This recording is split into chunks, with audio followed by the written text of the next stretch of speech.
আপনার বাপে কি বলবে, ভাই কি বলবে, লোকজন কি বলবে, সেই ভয়ে, সেই লজ্জায় গোসল ফরজ হয়েছে, স্বপ্নদোষ হয়েছে, বা যেভাবেই হোক গোসল ফরজ হয়েছে, আপনি এখন ওই অবস্থা ফজর পড়ে ফেলছেন, আপনি জঘন্য অপরাধ করেছেন, ভয়াবহ অপরাধ করেছেন। অপবিত্র অবস্থায় আল্লাহ তাআলাকে সেজদা নিবেদন করা, নামাজ পড়া, এটা ডেঞ্জারাস অপরাধ ভাই। এটা ঈমান নিয়ে টানাটানি হওয়ার মতো অপরাধ, খুব জটিল একটি বিষয়।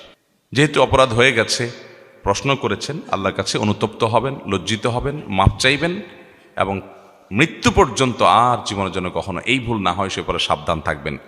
আর মনে রাখবেন, কিছু কিছু লজ্জা আছে, এই লজ্জাগুলো নিন্দনীয় লজ্জা। যেমন আপনি কোথাও বেড়াইতে গেছেন আর রাত্রে স্বপ্নদোষ হয়ে গেছে, যেভাবে হোক গোসল ফরজ হয়ে গেছে, এখন চিন্তা করতেছেন এখানে জীবনে কখনো আসি না, বেড়াতে আসছি, এখন কাপড় চোপড়ও আনি নাই, হঠাৎ রাত্রে ছিলাম, হয়ে গেল স্বপ্নদোষ, এখন যদি এদের কাছে বলতে যায় একটা কাপড় দেন, একটা গামছা দেন, বেহায়া নাকি, কি করলো সে? এ ফজরের সময় গোসলের জন্য কাপড় চোপড় চাচ্ছে, আপনার সেজন্য শর্মের চোটে আপনি তার কাছে কিছু চাইলেন না, চুপচাপে শুয়ে থাকলেন, নামাজ পড়লেন না, কিংবা অপবিত্র নামাজ পড়লেন। এই যে লজ্জা, লাজুকতা, এই যে জড়তা, কি বলবে তারা, লজ্জার কারণে চাইলেন না, এই লজ্জাটা ইমানের রঙ্গ না, এটা কুফুরি রঙ্গ। যে লজ্জাটা আপনাকে পাপের কাজ থেকে বাঁচায় তো নাই, বরং পাপের কাজ করায় আপনাকে দিয়ে, ওই লজ্জাকে জয় করতে হবে।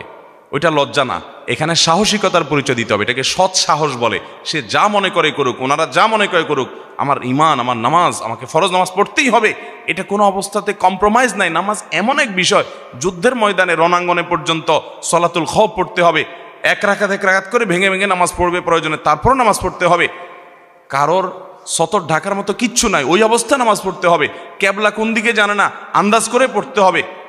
নামাজ মাপ নাই, দাঁড়ায় পড়তে পারে না, বসে পড়তে পারে না, শুয়ে, শেষ যতক্ষণ আছে নামাজ মাপ নাই। এত গুরুত্বপূর্ণ বিষয় ইসলামে, সব বিষয়ের বিকল্প আছে, নামাজের কোনো বিকল্প নাই। নামাজের বিকল্পই নামাজ, নামাজ ছাড়া কোনো উপায় নাই।